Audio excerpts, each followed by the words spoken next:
Kenapa kita harus marah dengan istri? Sekarang mohon maaf, ada tidak ada orang mau niat menikah saya ingin berantem? Hanya orang gila kan? Hanya orang gila. Hanya orang. Tapi ternyata banyak gila setelah menikah. Ada orang pergi ke dokter. Dokter, jidat saya sakit sekali. Diperiksa dokter nggak sakit. Dada saya sakit, lutut saya sakit. Semuanya sakit. Dokter bingung ada yang sakit. Sebab dulu apa yang diperiksa itu jidatnya, padahal yang sakit adalah ini tangannya kena canteng. Maksudnya apa? Kadang kita menilai orang jelek padahal karena pandangan kita yang jelek. Prasangka baik buat saya sendiri aja gitu Bu ya, itu sangat tidak mudah. Kenapa? Saya pikir di dunia emang nggak ada orang baik gitu. Orang tuh baik tuh cuma ada kesamaan kepentingan. Jadi nggak ada manusia di muka bumi baik tuh kayak nggak mungkin gitu di mata saya Bu ya. Baru terbuka lah siapa suami saya nantinya. Nggak banyak yang aku baru tahu tentang dia gitu. Selama ini saya coba menjadi istri yang kayak, oh dia ngomong A, ya udah aku ikutin. Selalu dia ngomong ini aku selalu bela siapa dirinya gitu loh. Terus akhirnya pada saat itu kayak Tuhan kayak ngasih jawaban, inilah suami kamu gitu buat saya. Banyak hal yang dia tutupin dari aku gitu intinya.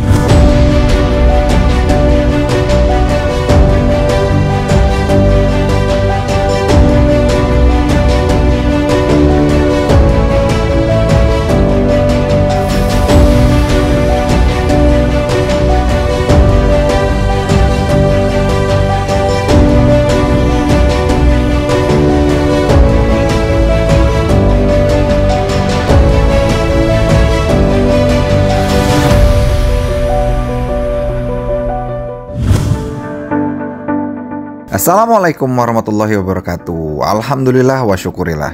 Kali ini saya Mario Irwinsyah bersama Buya Yahya kedatangan tamu spesial. Ayo, siapa yang gak kenal sama host kondang yang satu ini? Yes, Indra Bekti. Mungkin Sobat Plong udah pada tahu ya, problem kehidupan yang dialami Bekti beberapa tahun belakangan ini. Yang bikin penasaran adalah gimana ya cara Bekti bisa melewati masa-masa itu. Oke, biar Plong kita tonton sama-sama ya. Bertemu dengan orang itu harus indah. Kenapa begitu? Berarti hati itu baik. Hati baik itu enak. Kalau hati dasarnya baik, itu bisa diterapkan ke siapa saja. Makanya bagaimana kita bisa tetap prasangka baik sama orang, memaafkan orang, tidak ngedendam sama orang. Coba kalau kita ketemu sudah prasangka buruk, enak nggak kira-kira? Ya enak. Siapa sih ini? Mau ngapain juga tuh kan gitu ya, betul, tersiksa hidupnya, betul. Tapi kalau kita punya prasangka baik, ya. Enak. Dan prasangka baik kepada Allah juga begitu, sehingga di saat orang terpuruk lo nggak boleh prasangka buruk kepada Allah. Hari ini aku terpuruk, aku yakin esok akan diangkat oleh Allah. Hari ini aku biasa-biasa saja, aku berharap nanti surga tertinggi kan, gitu. Boleh kan? Allah, betul. Jadi harus begitu. Nggak boleh kita merasa terpuruk, nggak boleh kita putus asa dengan Allah, dengan manusia. Cara pandang kita, kalau kita melihat kotoran di atas meja, kalau kontak melihat meja dan kotoran, mungkin marah, ngapain ada di sini kotoran, kan gitu ya. Cuman orang cerdas mengatakan, ya Allah, ini kok ada kotoran di sini, bungaku dari kemarin belum ada pupuknya tuh. Langsung ada gunanya. Begitu mudahnya ya. Ya Allah. Ya Allah. Jadi pandai menata hati itu enak, hidupnya tentrem, nggak ada dendam. Seperti kulit ini loh ya, ada kulit kesiram pedih ya, karena kulit sakit sensitif. Tapi disiram kayak apa pun tenang. Makanya kita perlu jadi orang kebal. Dicaci oke, saya kasih duit besok. Kita belum belajar seperti hari ini. Baik, ayo. Monggo. Tapi ada satu insight dari Buya yang menarik, Bang Bek nih. Izin teman-teman ya, yang Buya juga ini teman kecil Buya. Jadi emang manggilnya Bang Bek gitu. Yang lain pokoknya apa Mas Indra, Mas Bekti, saya Bang Bek. Nah, jadi memang kita udah lama gak ketemu walaupun temenan dari kecil, tapi habis itu ketemu lagi alhamdulillah. Nah, cuman kan kita semua walaupun sekarang ketemu tetap aja kita punya cerita lalu ya yang membentuk karakter kita gitu. Nah, ketika tadi kan Buya bilang kita harus bisa berprasangka baik gitu. Nah, prasangka baik buat saya sendiri aja gitu Buya, itu sangat tidak mudah. Dulu bahkan saya nggak bisa berhusnuzon. Kenapa? Saya pikir di dunia emang nggak ada orang baik gitu. Orang tuh baik tuh cuma ada kesamaan kepentingan, ya kan? Dia baik sama gue, pasti ada maunya gitu. Jadi nggak ada manusia di muka bumi baik tuh kayak nggak mungkin gitu di mata saya Buya gitu. Apalagi ya di dunia entertainment. Pekerjaan yang sebelumnya Buya, itu sulit sekali mencari orang yang emang bisa punya sudut pandang positif gitu. Nah, Buya waktu itu bilang latihan. Nah, mulai latihannya itu tuh gak tahu Buya, mulai latihan itu dari mana gitu. Khususnya dalam diri sendiri dan rumah tangga gitu. Nah, itu bisa mulai dari mana tuh Buya? Ada orang pergi ke dokter. Dokter, dia ngomong, jidat saya sakit sekali. Disentuh jidat. Diperiksa dokter nggak sakit. Dada saya sakit. Disebut nggak ada penyakit. Lutut, saya sakit. Semuanya sakit. Dokter bingung nggak ada yang sakit. Sebab dulu apa yang diperiksa itu jidatnya. Padahal yang sakit adalah ini tangannya kena canteng. No. Maksudnya apa? Kadang kita menilai orang jelek padahal karena pandangan kita yang jelek. Cantengan kita ini, tahu canteng? Nggak tahu itu penyakit populer. Cantengan. Jadi karena sebenarnya kita karena kotor hati, maka kenapa kok saya gampang nggak enak sama orang? Kenapa? Nah, berarti kita harus tahu kalau kita lagi cantengan. Oke. Dan kunci orang membuat perubahan harus merubah perubahan dalam diri. Saya harus berusaha untuk baik. Saya harus bisa. Makanya namanya belajar ilmu bersihkan hati. Kita bukan malaikat, harus sadari dong kita hati kadang perasaan, kadang marah, dendam dan sebagainya. Kalau tidak ada itu tidak sama. Kelehebatan manusia itu ada hawa nafsu, ada marah begini, tapi kita perangi. Kita lawan dulu dan kita turuti. Maka terus kita merenung nanti bagaimana agar bisa prasangka baik. Ya, jadi balik saja. Saya begini, ada orang baik bisa jelek esok hari, ada orang jelek bisa baik esok hari, kan begitu ya? Nah, artinya semuanya bisa berubah-ubah. Saya pun bisa berubah. Kita punya Tuhan Allah yang maha kuasa untuk berubah. Sehingga kita tidak sempat mandang orang dengan pandang dasar neraka lo, nggak ada. Bahkan mungkin hati kita yang penuh kasih melihat dia terpuruk, langsung ada lintasan doa dan lintasan panjatan doa. Mungkin tetesan yang ya Allah, itu tetanggaku, itu sahabatku dulu, itu saudaraku, kenapa begitu ya Allah? Beri petunjuk. Pandangan kita memang jelek, kita tidak akan mendoakan kecuali telah melihat dia jelek. Tapi kita melihat dia jelek, tapi dengan kasih sayang, rubah pandangan negatif kepada orang dengan positif. Dengan panjatan doa, bukan merendahkan. Kalau mandang jelek, memang jelek, gimana kita akan prasangka baik? Oh, dia jelek. Tapi tidak boleh kita merendahkan. Dia jelek, ya Allah. Dia kelihatan dia. Minum, terkapar dia. Kemudian ini, ya Allah. Tapi yang perlu kita tumbuhkan rasa kasih dan cinta. Sehingga kita tidak bisa merendahkan, dari itulah nanti akan tumbuh hati yang baik. Kalau dalam konteks rumah tangga begitu juga sama. Kenapa kita harus marah dengan istri? Sekarang mohon maaf, ada tidak ada orang mau niat menikah saya ingin berantem? Hanya orang gila kan? Hanya orang gila. Hanya orang. Tapi ternyata banyak gila setelah menikah. Betul.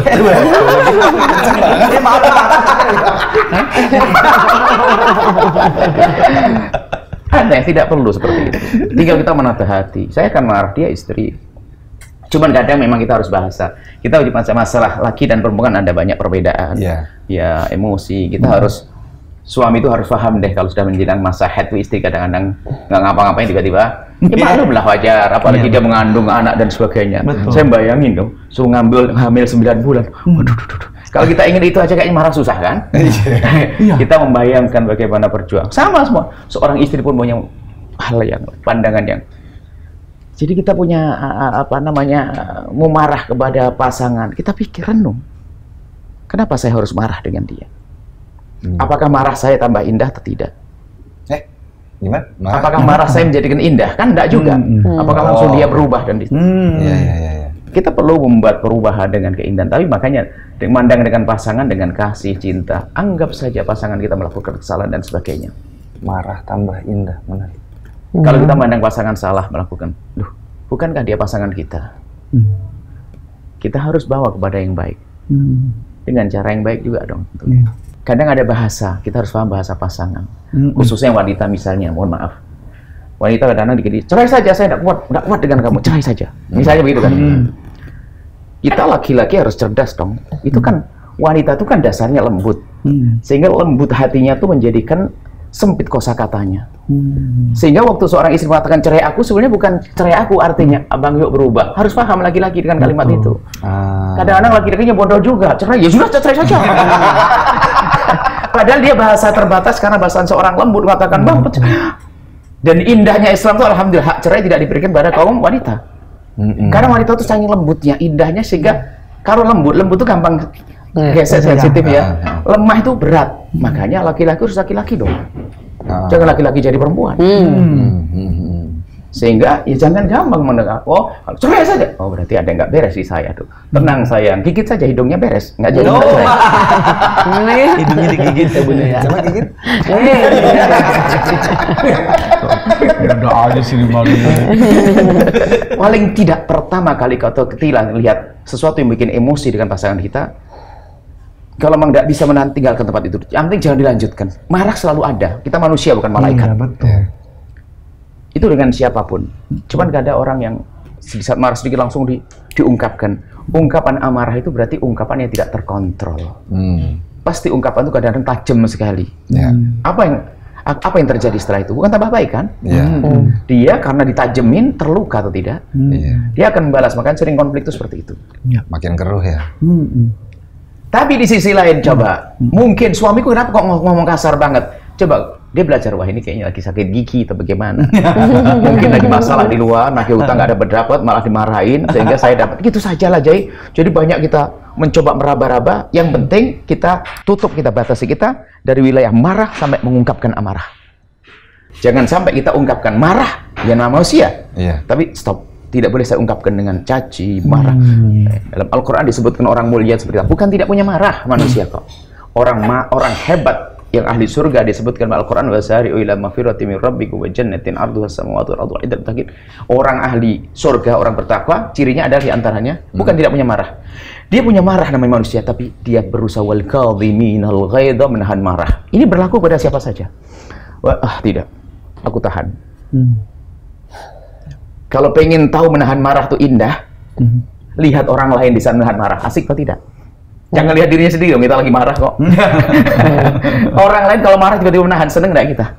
Senang. Menarik enggak kalau orang mau marah tiba-tiba Anda lagi Anda lihat ada orang dijahitin, Anda marah sama yang jahat bukan sama dia kan? Berarti memang menahan marah baik. Cuman kita kurang berpikir, kita lemah berpikir kadang kan. Nah, walika menahan marah. Tapi menahan marah belum cukup, kadang meledak di esok hari. Masuk tingkat selanjutnya, wal'afina anin nas, mudah memberi maaf. Tidak boleh aku lanjutkan. Ini kalau tidak aku maafkan akan jadi amarah. Segede apapun hak kita diambil, dicaci, diolok segala macam. Kita harus masuk wilayah memaafkan. Adapun masalah menuntut di mahkamah itu babnya beda, tapi tidak dengan dendam. Karena saya mengambil hak saya. Setelah itu terakhir, Allah yuhibbul muhsinin. Aku harus berbuat baik kepada dia. Wow, oke. Malah berbuat baik ya. Sebab kalau berbuat baik itu adalah pembalut yang sejati. Sering kami sampaikan, kalau kita berbuat baik, kalau kita lagi marah sama seseorang, dendam sama orang, kalau kita memberikan kebaikan itu akan luntur di kita. Selama ini dohirnya, teori kita, kalau kita ngasih hadiah biar nggak marah kan, begitu kan? Padahal tidak. Kalau Anda marah kasih hadiah kepada orang yang Anda marahi, Anda akan luluh. Oh gitu. Oh iya, coba saja. Sini. Langsung saja coba. Lagi marah sama istri langsung, sayang, aku lebih marah kepadamu, anting baru. Hei, ini menarik sekali. Nah, itu hakikat, karena memang kebaikan itu, kalau kita sudah merasa berbuat baik, Allah akan beri kebaikan di kita. Coba aja, tapi jangan marah dong. Nggak usah. Jadi mari kita terus berusaha untuk bagaimana nahan emosi dan marah. Apalagi di hari ini yang kita sering sampaikan. Hari ini kita biasa diajak marah, emosi, berantem, ya. Media sosial, orang caci maki, ol-olan segala macam. Biarkan mereka di alam, kita di alam yang lain. Mereka di alam keributan, kita di alam damai. Mereka di alam dendam, kita di alam memaafkan. Kita di alam diskusi nih, alam malu-malu nih Bu ya. Iya benar. Masih ini. Masih malu-malu kita ya Bun. Chill aja, chill. Tapi memang Bang Bek ada yang bertanya nggak sama? Ya ini pengen sharing aja gitu, bahwa mungkin apa yang saat ini tema kita mungkin ya ini tadi barusan sih ngena banget sama apa yang kita berdua sedang alami gitu Bu ya. Jadi ya kemarin ini kita sempat mengalami, khususnya buat saya juga, bahwa saya mendapatkan mungkin apakah itu cobaan kah, apakah itu peringatan kah buat saya pribadi. Waktu itu saya terkena di akhir tahun 2022 itu, tepat di ulang tahun saya itu, saya lagi siaran, terus kemudian saya pamit ke kamar mandi sebentar, ternyata saya stroke gitu, jadi pecah pembuluh darah saya gitu. Alhamdulillah sehat semua, sehat. Nah, makanya nih, alhamdulillah banget. Tambah ganteng, tambah muda lagi, insyaallah. Gitu. Terus, nah kemudian setelah itu cobaannya bertubi-tubi gitu ya. Mungkin entah saya saat itu saya benar-benar tidak ingat sama sekali kejadian-kejadian yang ada dalam kehidupan saya setelah pecah pembuluh darah itu. Bu ya, jadi itu banyak adegan yang hilang tuh. Ya, banyak sekali ya, seperti misalnya Mario aman alhamdulillah. Iya, lama-lama kayak aman. Kalau aku lihat dia tuh yang seneng-seneng, malah dia ingat. Tapi kalau ceritanya yang bikin dia berat otak apa itu dia lupa. Oh bagus dong, alhamdulillah. Itu ya kayaknya aku ya itu langsung. Ya alhamdulillah Tuhan sih ya buat aku kayak ya udahlah, ini awal yang baru buat dia ya, semoga dia baik terus gitu. Ya, makanya pada saat itu pun juga kami berdua sempat ada sesuatu yang mungkin kami kurang cocok dan akhirnya kita harus berpisah waktu itu. Dan alhamdulillah sih kami berdua, terus saya pribadi sih, saya merasa bahwa memang itu kesalahan-kesalahan dari saya. Pada saat saya sakit itu saya merasa bahwa betapa demanding, dan waktu itu memang sepertinya komunikasinya kurang lancar begitu, dari mungkin apakah itu dari gara-gara penyakit saya atau gimana gitu ya, karena memang sensitif gitu Bu ya. Terus udah gitu apalagi Bun? Bunda boleh curhat di sini waktu itu Bun. Yang paling Bunda inget gitu? Enggak sih, realitinya sebenarnya baru terbuka lah siapa suami saya intinya. Saat itu kayak nggak terbuka, nggak banyak yang aku baru tahu tentang dia gitu. Selama ini saya coba menjadi istri yang kayak, oh dia ngomong A, ya udah aku ikutin. Selalu dia ngomong ini, aku selalu bela siapa dirinya gitu loh. Terus akhirnya pada saat itu kayak Tuhan kayak ngasih jawaban, inilah suami kamu gitu buat saya gitu. Terus kok baru terbuka semuanya, dia baru banyak hal yang dia tutupin dari aku gitu intinya gitu. Makanya aku kayak saat itu kayak orang nggak tahu siapa kita keluarga, tapi kayak ngejat gitu. Saat itu kayak aku ngerasanya kayak sendiri gitu intinya, kayak ngejalanin semuanya gitu tanpa dia, tanpa keluarga gitu. Dan aku tuh tipikal orangnya, maksudnya kayak nggak mau nyusahin orang, jadi kayak bodoh sih orang nganggapnya kalau kenapa meminta sama orang tapi jatuhnya kayak ini ya udah, ini keputusan aku gitu intinya saat itu. Tapi dan aku saat itu pengennya dia mencoba untuk jujur sama dirinya sendiri gitu intinya, tapi akhirnya ya banyak hal yang berikut campur, akhirnya ya udah deh kita ambil keputusan untuk pisah dulu saat itu gitu. Sampai akhirnya aku minta dia untuk jujur, ya dia akhirnya jujur gitu Ustaz. Ya, dan saya merasa bahwa seperti yang Buya tadi bilang itu, bahwa dari kami berdua setelah kita berpisah, dan ternyata mungkin ya aku terus berdoa minta sama Allah untuk bisa kita kembali lagi, dan Allah sepertinya memberikan jalan itu Buya, dan alhamdulillah kita 25 Agustus ya, itu kita bisa kembali, dan ya kita akhirnya bisa saling terbuka satu sama lain, dan kemudian saya pun juga sudah ya istilahnya ya kalau mau dibilang bertobat mungkin masih kurang ya kali ya Bu ya, pengen terus bisa mendapatkan ridhonya Allah. Allah mau maafin kesalahan-kesalahan saya, Baik. Buya melihat ada yang istimewa dari Mas Bekti ini. Ada bahwa keinsafan yang dalam. Insya Allah. Tidak membela kesalahan.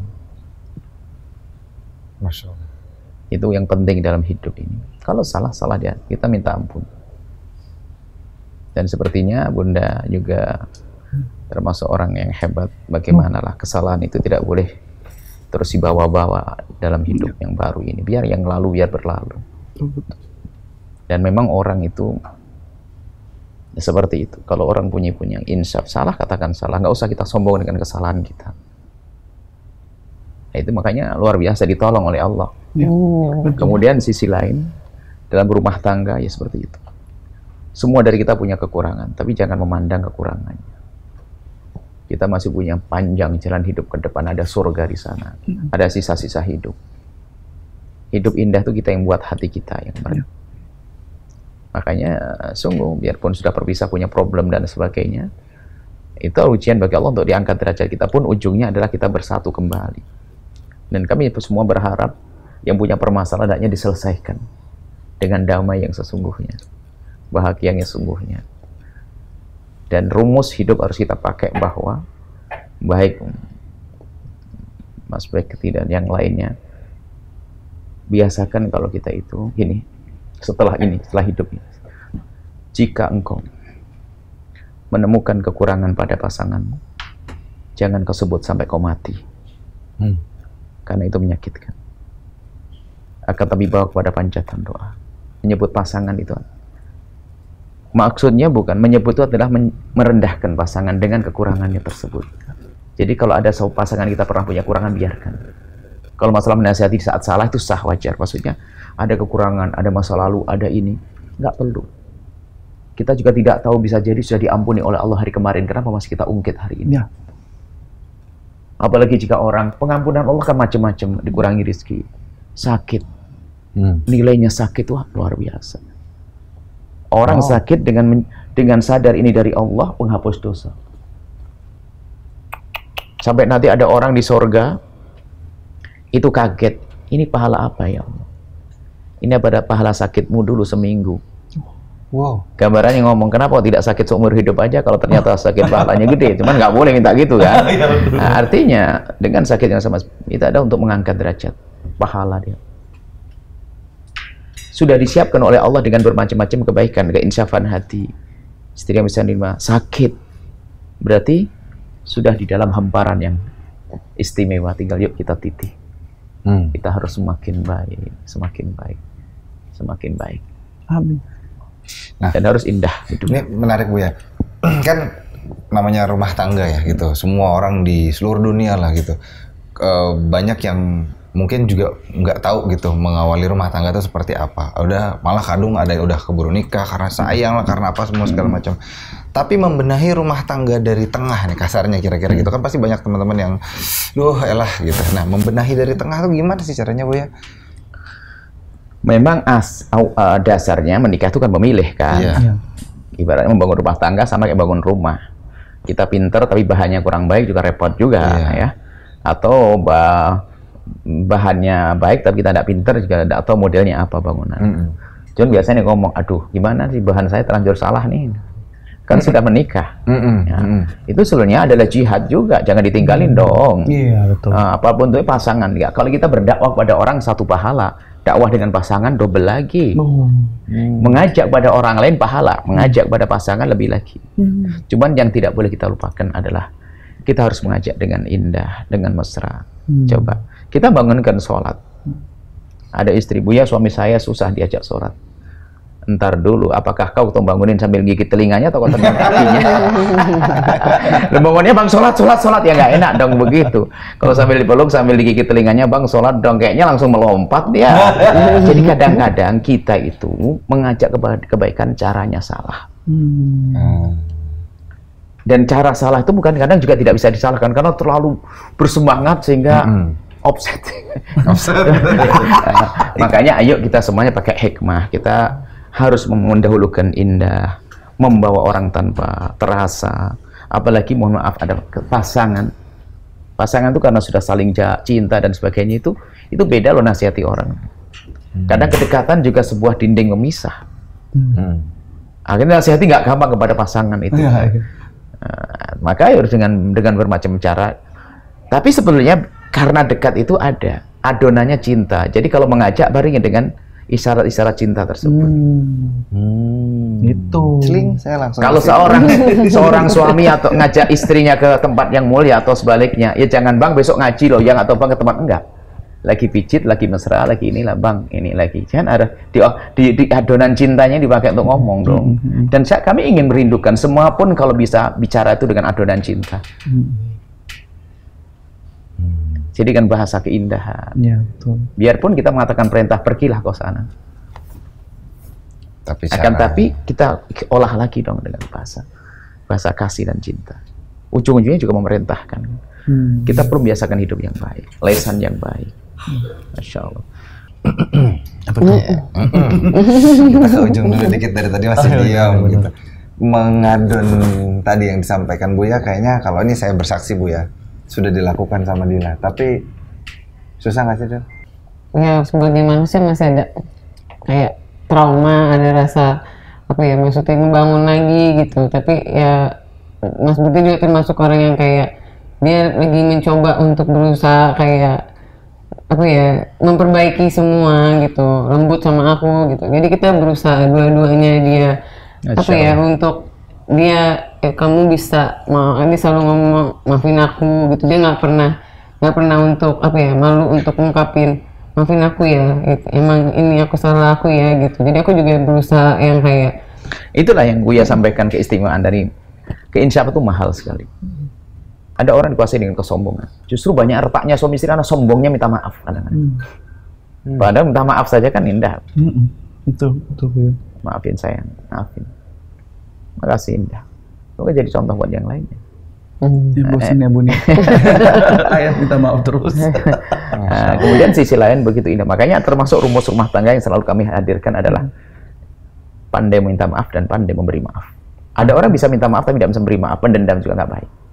Kalau perlu tulis yang gede itu, pandai minta maaf dan pandai memberi maaf.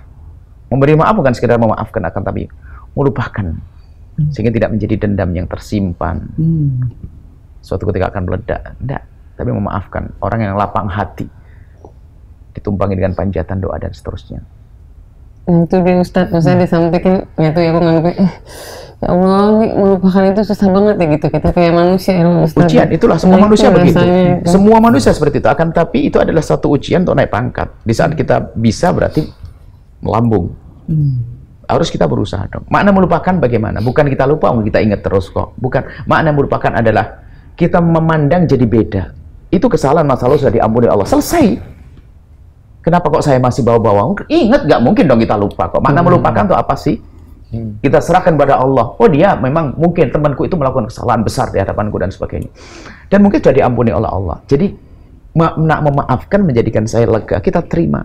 Itu adalah kekasih hatiku, cintaku, dan seterusnya. Sehingga kesalahan nggak bisa dilupakan, wong ingat betul. Nggak beda sebenarnya dengan kita dengan anak yang pasti kita cintai. Kurang apa? Dikencingi kita di pangkuan kita, ya kan? Bahkan mungkin waktu kita nyuapin ditendang pakai kakinya, pas kita pakai kena buburnya kena kita. Selesai besok. Apakah kita lupa kena buburnya? Padahal enggak. Lupa. Ya kan? Tapi nggak marah. Itulah yang maksud lupa itu adalah. Lah nggak marah itu cuma menjadi watak yang harus dimiliki. Tidak mudah dendam kepada siapapun. Dan itu akan berlaku kepada siapapun. Dengan orang di luar sana. Begitu sebaliknya, yang biasa dendam dengan pasangan, tunggu waktunya. Bapaknya meninggal termasuk rebutan waris, ya dia. Suami istri itu harus indah, harga mati jangan ditawar. Percecokan sesaat, ya manusia, hawa nafsu. Tapi segera sadar, nggak boleh, ada batasnya. Makanya kami sampaikan, jangan sampai kalau marah mencaci. Pastikan saya tidak mencaci. Tidak mengolok. Karena mencaci ngundang cacian. Olokan ngundang olok. Olokan, biarpun kalimat baik, cow. Jangan, apalagi dalam keadaan marah. Dalam keadaan tidak marah pun jawabnya tidak, misalnya, yang pakai yang kan, kenapa sampai hidungmu kayak gitu, nggak enak kan, biar pakai yang. Terus singgung dia balas, iya sayang, kenapa mulut sayang, abang sayang juga begitu kan, balas juga kan. Kalimat kotor tidak boleh. Menjaga hati itu ternyata paling mahal dalam hidup. Betul, Pak. Menjaga perasaan, sehingga kita kadang nggak kalah bersaing untuk menjaga perasaan. Itu ternyata mahal. Contoh, kita main sama anak, berantem-beranteman, masa kita harus menang terus? Ya pura-pura kalah di bawah, ampun, gitu kan ya. Ternyata bukan sebuah kekalahan, itu menang kita dalam melayani dia, kan begitu. Dalam dengan istri pun juga demikian, terus menang. Iya, betul. Tapi Masya Allah kalau iya Bang Bek sama Dila di situ tuh evolve-nya jauh ya, maksudnya terasa sekali perubahannya bahwa sekarang tuh lebih saling gitu. Nah, tapi kan kadang-kadang tadi kayak Buya bilang itu berlaku kepada semua tempat gitu. Kalau di internalnya Insya Allah oke, di luar kan akan mudah. Paling tidak kan punya dasar, dasar memaafkan. Yang ruang suka marah dendam itu kalau kita di rumahnya juga berantem dia sebetulnya. Karena memang wataknya watak marah. Dengan saudara juga tidak akur dia. Makanya membersihkan hati itu penting sekali. Sudah enak, pokoknya harus. Makanya kami tadi bicara dengan yang lainnya. Kita harus sudah waktunya sering menyuarakan bagaimana kita menjadi orang pemaaf, hilang dendam, tidak mencaci dalam hidup. Kita tahu misalnya Abu Jahal, kita tahu Fir'aun, kita tahu Abu Lahab jahat kan? Kalau sepanjang hidup kita tidak mencaci dia, apakah salah saya? Apakah? Enggak salah, enggak ada masalah kan? Enggak mencaci orang yang jelas-jelas jahat, enggak ada masalah kan? Apalagi enggak mencaci orang yang saudara kita, istri kita. Kan ya? Coba sepanjang hidup saya enggak mencaci setan, enggak ada masalah. Bagus ya. Tapi kenapa hidup kita saya mencaci maki sekarang? Di media caci maki berantem. Sudahlah biarkan itu madhab, saya punya madhab sendiri. Kita bicara cara hidup yang seorang ibu marah sama dia, ya Allah pinter, jangan ngomong yang jelek dong. Dasar begini nih. Sebenarnya kita tidak rela doa itu karena emosi. Dasar neraka, coba tetangganya ngomong amin. Ya apa itu kan? Ya nggak bisa juga kan. Makanya membiasakan itu penting. Lesan yang baik. Makanya tolong kepada semuanya, jangan biasa dengan lesan. Lesan itu ada dua, lesan terucap dan lesan tertulis. Komentar jelek. Sekarang coba ada orang ini komentar. Ngapain sih hidupmu kayak gitu tuh? Iya, betul. Itu kekotoran jiwa. Sebetulnya nggak usah dikomentari juga orang begitu. Karena jiwanya yang kotor dia. Kebaikan pun dikomentari yang jelek. Kalau kita yang dikomentari jelek, Bu ya kita jelek, alhamdulillah, kita aja tenang aja, ngapain? Nggak akan berubah. Coba gini sederhana. Kalau ada mengatakan Anda jelek begini-begini, ternyata Anda seperti itu, kan tinggal ngomong, oh enggak, saya enggak kayak di itu kan, iya kan, selesai dong. Saya enggak jelek, dibilang jelek kan, selesai kan? Saya kan enggak jelek, dibilang jelek, nah berarti enggak tahu. Atau saya jelek seperti yang diomongin, ya kalau memang jelek kenapa juga marah? Sesimpel itu ya. Sesimpel itu. Kita kadang suka, enggak perlu kita dikomentari jelek, alhamdulillah. Makanya termasuk kita perlu berlatih. Coba yang punya media besar, cari orang yang berkomentar tidak baik dan sebagainya, tapi bukan untuk kita marahi. Saya punya waktu khusus untuk mendoakan mereka. Mana yang mendoakan aku jelek, mencaci, komentar, semoga Allah beri segala kebaikan. Itu untuk mengasah hati kita, biar kita tidak biasa dengan komentar yang jelek. Kita berlatih sehingga di saat Anda mendadak tidak. Semoga Allah memberikan hidayah, Allah ampuni dia. Selesai. Wow. Berarti klarifikasi nggak usah, Bu ya? Klarifikasi kadang, apakah semua orang menghendaki itu? Kadang klarifikasi itu perlu jika ada sangkutannya dengan orang. Tahu kalau saya pribadi, kalau ada orang mencaci saya, kemudian saya dituduh begini, saya tidak perlu jelaskan. Kalau saya benar, Allah yang bela. Kalau saya tidak benar, ngapain juga saya bela diri? Sederhana. Tapi kalau sangkutannya orang, misalnya, Mas Mario dicaci orang, saya menjelaskan dong kalau bisa. Enggak, itu tidak betul itu. Kalau saya diam, dosa dong saya. Urusan orang. Saya tahu nggak salah, disalahin saya. Justru kalau saya mendiamkan, saya menjerumuskan. Tapi kalau urusan pribadi, oke lah. Hari ini pun Anda mencaci saya, tidak akan saya marah, tidak saya dendam. Saya doain. Kita perlu berlatih begini ternyata. Terus saya amati ilmu-ilmu akhlak, kuncinya di sini. Ilmu membersihkan hati, dan itu harus. Kalau kita melihat, makanya punya YouTube, punya apa, kalau ada komentar jelek, kasihan. Karena dia hatinya sudah kasihan dia. Dia bukan kepada Anda saja lah, pada ibunya juga begitu sebetulnya. Hanya karena makanya siapapun yang biasa komentar jelek hari ini, belajar Anda untuk berbeda hati, biar Anda enak, lapang, Anda bahagia. Sebab orang yang hatinya kotor, sumpah melihat ini jelek. Ini setan, iblis, gendruwo, demit, semuanya. Capek hidupnya. Iya. Tapi kalau orang prasangka baik, subhanallah, plong hatinya. lega ya gitu. Di sini harus plong insya Allah. Abis ini langsung pulang ya Bun ya. Di saat orang berbuat dolim kepada kita, pertama kali yang harus kita ungkapkan adalah syukur dulu kepada Allah. Buat saya nih Bu ya, saya selaku ya perwakilan penonton juga gitu Bu ya. Misalnya ada sesuatu, let's say kan ini bahasanya kan berita gitu, ada berita. Terus sikap kita mesti gimana Bu ya? Kan orang-orang kan menganggap itu, oh berita nih gitu. Padahal misalnya belum tentu itu baik beritanya atau gimana. Sikap kita mesti gimana Bu? Mungkin saya berangkat dari saya pribadi. Saya beri dari diri pribadi saya. Saya menjaga hati saya. Pertama apa? Bebaskan saya dari membenci dia sepanjang masa. Maka saya didolimi orang cerdas. Misalnya di rumah kita, di rumah samping rumah itu ada batu begini, dihilangkan juga nggak bisa. Pernah kita kesandung. Orang pinter ya dilewati aja, jangan marah-marah terus. Dasar batu mulai kemarin kok ada di sini, nggak usah lah. Jangan fokus ke itu, fokus yang lainnya. Mungkin ada satu watak yang tidak baik di pasangan kita, maka pandai-pandailah kita untuk tidak fokus ke sana, fokus yang lain. Jangan sampai sehari nggak bisa dihilangkan misalnya batunya itu. Iya. Dasar kok batu, ngapain? Mending kasih tanda, jangan lewat lagi, ya kan? Kalau nggak kasih tanda kesandung nanti kita. Iya, bantu orang lain juga. Maka dikasih tanda aja cukup, nggak usah marah-marah, dihilangin juga nggak bisa. Saya jadi pasangan kita mungkin punya sifat nggak jelek. Memang kita ingin membuat perubahan pada dia. Tapi pada dasarnya kita harus ilmu kebal dulu dong bahwasanya memang dia seperti itu. Jadi saya ngerti dia. Dan saya ngerti manusia punya kekurangan. Saya bilang gara-gara orang ini saya cepat tua. Tapi kalau sudah ada orang datang cubit-cubitan mesra begini ini, saya langsung uban saya jadi hitam. Coba lah kalau ngadep ke kita tuh yang enak-enak, problem terus. Ya enak begitu kan. Harus bahagia orang itu.